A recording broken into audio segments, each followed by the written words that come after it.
Hey everyone, my name is Anna Merlicina, and I'm going to be presenting the case Bowman versus Klein.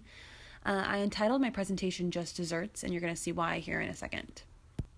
So just a little bit of background. Let's hop back in time to the year 2013 in the small town of Gresham, Oregon, where there's a tiny family-owned bakery called Sweet Cakes by Melissa. Now I know what you're thinking about. You're like, Anna, what could a bakery possibly have done that could cause such a stir? No pun intended. Well, let's just say that the owners of this bakery had some very strong opinions that got them into some hot water with the press. These opinions happened to be about gay marriage. Now, this is back in 2013, like I said, so it was before gay marriage was legalized, so we have to remember that this was a very different time, unfortunately. So as the story goes, a young woman came into the bakery and asked if Melissa would mind baking a cake for her and her fiance for their upcoming wedding. And as Melissa was listening to this bride talk about her wedding, she began to realize that there wasn't a groom, but another bride. Now, Melissa had a problem with this and ended up throwing the woman out of her store, saying that she refused to serve somebody who was homosexual because, according to her, it was a, quote, abomination to the Lord, end quote. Now, before I move on, I'm just going to throw this little picture in there for your viewing pleasure because I found it on their website and I thought it was just extremely ironic, the little message on the cookie on the bottom. Anyways, moving on. So after she was refused service due to her sexuality, Bowman, the woman who was getting married, went to the Oregon Bureau of Labor and Industries to see if what Klein was doing was legal. And according to the Bureau spokesman, Charlie Burr, a bakery is not a religious institution under the law. He goes on to say, the law provides an exemption for religious organizations and schools, but does not allow private businesses to discriminate based on sexual orientation, just as they cannot deny service based on race or sex, age, disability, religion, and so on. So what is this law, you say? Well, according to the Labor and Industries website, it says, it is illegal to discriminate in any place that offers the public accommodations, advantages, facilities, or privileges, whether in the nature of goods, services, lodging, amusements, or otherwise, on the basis of race, sex, including pregnancy, sexual orientation, national origin, religion, marital status, physical or mental disability, or age. So the ethical dilemma here is obvious. It's religion versus sexuality, something that I think occurs in the media more often than not, unfortunately. The bakery is co-owned by Klein's husband, Aaron Klein, who was quoted by saying, I believe that marriage is a religious institution ordained by God. I'd rather have my kids see their dad stand up for what he believes in than bow down to one person that complained. So just to help you guys out a little bit, I included a picture of Aaron, Melissa, and their whole family. Now to give you some more information on their side, I'm going to also include a little snippet of an interview. For me personally, when I would sit down with them, I just would want to know everything about her wedding, and I'd want to know about her flowers, her dress, the centerpieces, her colors, the way her hair was going to be. I wanted to see her ring. I even would talk about, where are you going on your honeymoon? And I would use all this information to help me design the perfect cake that reflected them as a couple.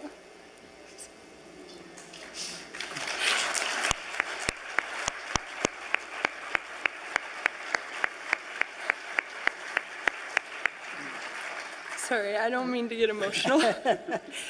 It just really touches my heart. But anyways, I would sit with them and I would sit and sketch up designs, and sometimes it would take, several different designs until we got the perfect cake that just matched them. And sometimes it would take 2 hours of sitting in a cake tasting. And if they chose me to do their cake,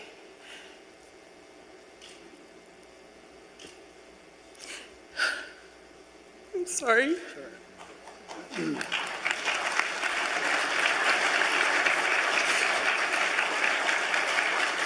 I would just feel so honored to be able to be a part of such an amazing, special day. So after months and months of trial, the Kleins were both found guilty of discrimination and were forced to each pay $75,000 to Bowman because she was the one who filed the complaint. And this ended up bankrupting them, causing them to close their stores. So as I was researching this case, I couldn't help but keep coming back to the idea of virtue ethics. And what's so hard about this case is that each side thinks that they're so in the right, because Bowman is talking about her sexuality and the Kleins are talking about their religion. And so it's very hard for both sides to see the point of view of each other.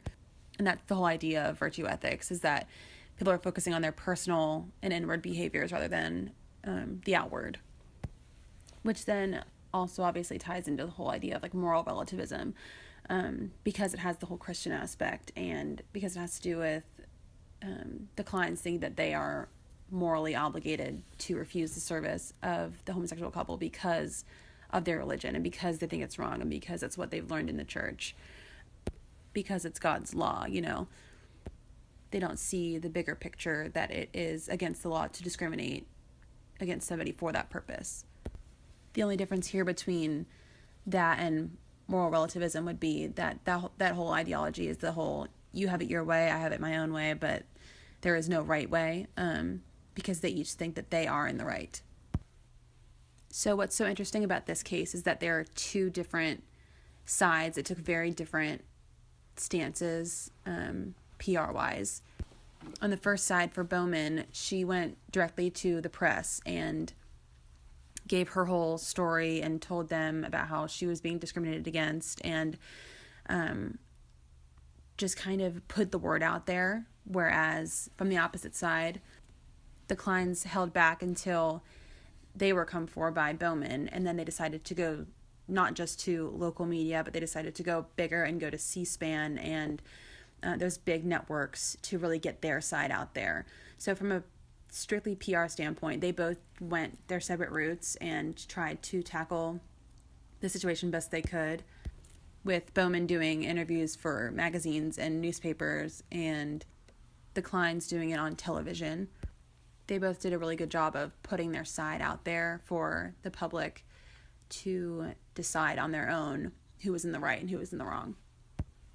The Kleins actually even started a GoFundMe to get their doors back open after they were bankrupt, which actually ended up happening. People ended up funding their store to reopen, and they're open now today after a couple years of rebuilding. And this actually sparked several issues of the same caliber across America. Like, there are many bakeries and many stores and many restaurants that refused to serve gay couples, and those couples got to use the Bowman-Klein case as reason why they should be served and why they were being discriminated against, which is something prior to this was extremely hard to prove. So last but not least is my little works cited page. I just want to thank you guys for listening, and I hope you guys learned something today. I look forward to listening to your guys' presentations as well.